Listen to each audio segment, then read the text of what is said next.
queridos alunos do Integral Colégio de Curso, turma do 8º ano. Aqui com vocês novamente o professor Jusciliano da disciplina de Matemática, certo? Vejam só, nessa aula daremos início à nossa segunda unidade do livro, tá? E esse conteúdo que vem agora pra gente é de triângulos, né? Essa unidade vai trabalhar com triângulos e quadriláteros, tá certo?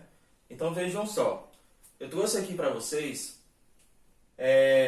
uma figura ilustrada, né? Um triângulo, tá certo?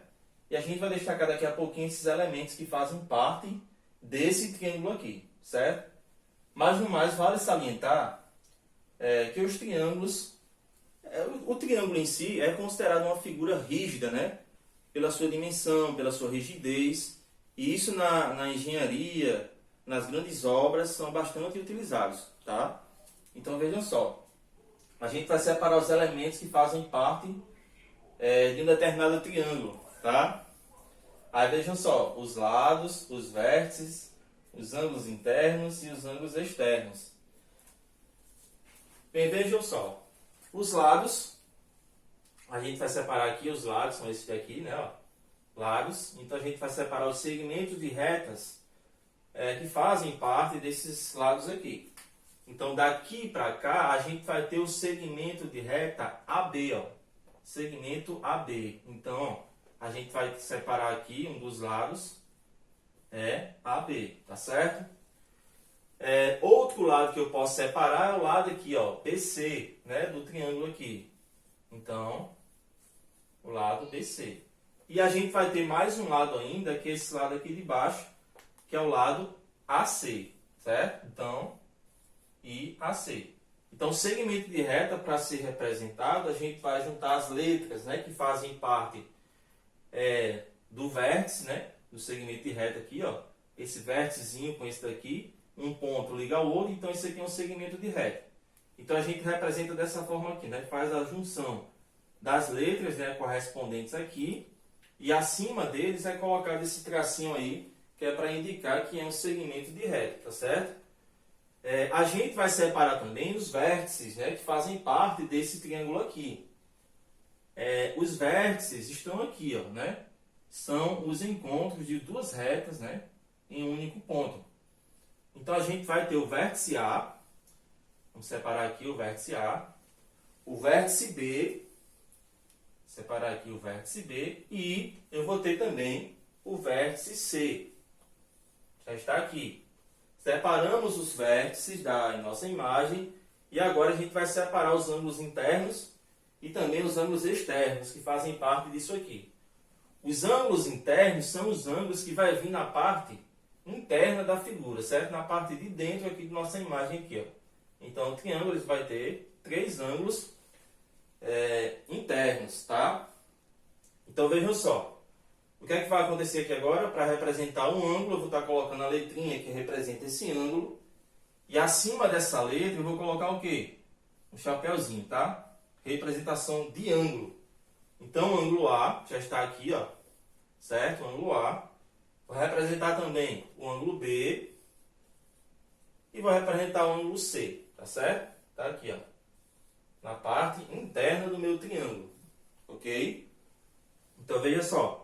Agora eu vou ter também os ângulos externos do meu triângulo aqui, né? São os ângulos que fazem parte nessa partezinha externa, né? Na parte de fora, que a gente pode notar aqui na nossa imagem.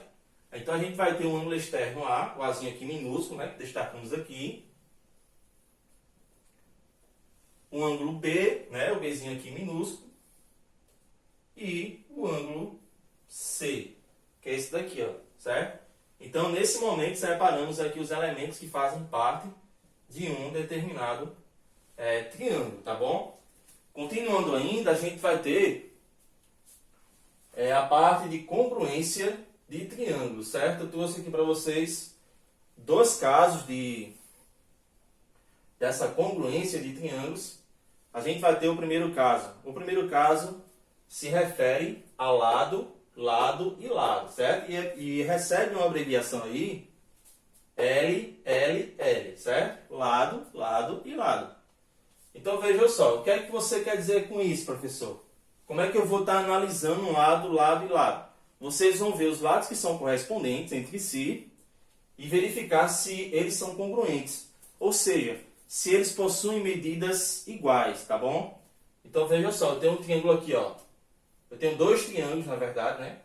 O triângulo ABC e eu tenho também o triângulo DEF, né? Então veja só, o lado que corresponde com AB, aqui da nossa imagem, na outra figura vai ser o lado DE. Então a gente percebe que AB e DE são correspondentes e possuem a mesma medida. Então a gente pode separar aqui, ó, AB congruente com DE. Já está aqui. Outro lado que eu posso pegar para verificar isso aqui vai ser o lado AC da nossa imagem com DF, tá? Então AC é congruente com DF. Então tá aqui, ó, AC congruente com DF, tá bom? E tá faltando mais um lado para a gente encerrar essa parte, verificar o lado BC com o lado EF. Se a gente analisar, eles são congruentes também entre si, porque tem a mesma medida aqui, ó. Certo? Então já está representado aqui. BC vai ser o quê? Congruente com EF. Então a gente percebe, no caso, lado, né, que os três lados, né, no caso, lados que são correspondentes entre si, eles são congruentes, tá bom? Agora a gente vai ter mais o segundo caso. O segundo caso se refere a lado, ângulo e lado, certo? E recebe a abreviação LAL, certo? Então a gente vai estar analisando lado, ângulo e lado. Vai ter dois lados correspondentes, tem que ser congruentes entre si, e um dos ângulos tem que ser congruente entre si também.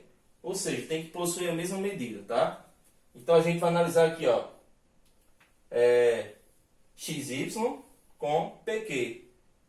XY com PQ, eles são correspondentes entre si? Possuem a mesma medida? Sim.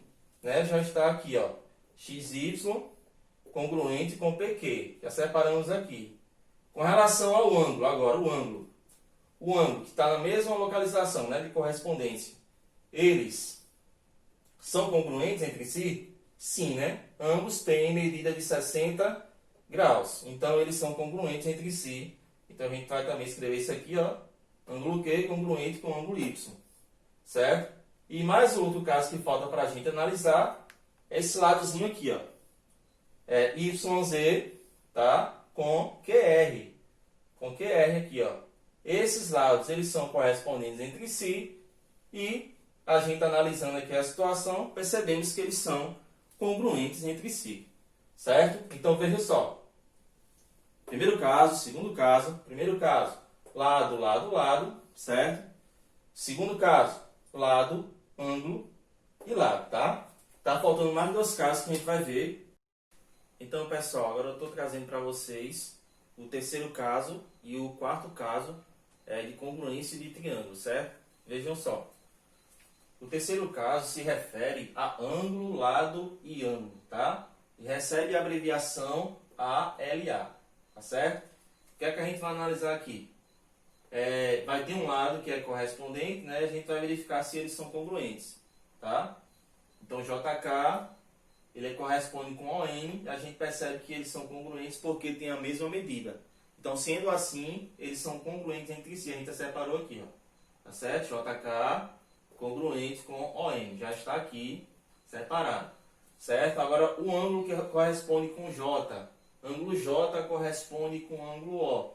Eles também são congruentes entre si porque possuem a mesma medida. Isso aqui já está ok também, tá? Agora o ângulo K. O ângulo K aqui tem medida 60 e corresponde com o ângulo M, né, de 60 graus também. Ambos têm a mesma medida, né, com relação ao ângulo. Logo, eles são também congruentes entre si. Observando essas três situações aqui, podemos notar que esses dois triângulos aqui são congruentes entre si, certo? E o quarto caso também agora, para a gente terminar essa parte de congruência, vai ser... o quarto caso vai se referir a lado, ângulo e ângulo oposto, certo? E recebe a abreviação LA, A com Ozinho aqui, ó, tá? Lado, ângulo e ângulo oposto, certo? Então vejam só. Eu trouxe dois triângulos aqui para a gente fazer essa comparaçãozinha e verificar, né, se são de fato congruentes entre si ou não. Eu vou ter aqui o lado ST, que corresponde com o lado GF, e a gente analisa que eles possuem a mesma medida, né? 5 e 5. Então, de certa forma, eles são o quê? Congruentes entre si. Já está aqui a situação, certo? Agora eu vou ter o quê? Analisar esses ângulos agora, né? O ângulo R, que corresponde com o ângulo H, a gente percebe que eles são congruentes entre si porque possuem a mesma medida. Então, dessa parte, né? R e H são congruentes. E a gente vai ter também o ângulo T, que corresponde com o ângulo F aqui. A gente percebe que eles também, né, no caso, são congruentes entre si, possuem a mesma medida. Então, ó, tá aqui. Com relação ao ângulo oposto, que a gente vai destacar aqui, situação é essa, né? Tá aqui. Observe que o ângulo 75 graus, ele é oposto, né, ó, ao lado congruente, ou seja, vai ter um ângulo que ele vai ser oposto ao lado que é congruente, tá, ó? Ou seja, 75 graus é congruente ao lado que tem medida 5, certo? E, para finalizar, a gente vai ter só uma introduçãozinha básica aqui de soma dos ângulos internos de um triângulo, a gente tem que saber disso perfeitamente. Em um triângulo qualquer, a soma dos seus ângulos internos sempre vai resultar em 180. Então, o que é que eu posso montar aqui? Ó? Esse ângulo A, certo? Mais esse ângulo B, mais esse ângulo C do nosso triângulo aqui. Tudo isso tem que resultar em 180 graus, tá? Em outros casos, que vocês vão se deparar ainda mais à frente, aqui vai aparecer com medidas, né, para a gente efetuar cálculozinhos e encontrar uma variável desconhecida aqui, certo? Um ângulo desconhecido. E é isso, pessoal. Então essa foi nossa aula de hoje, tá bom?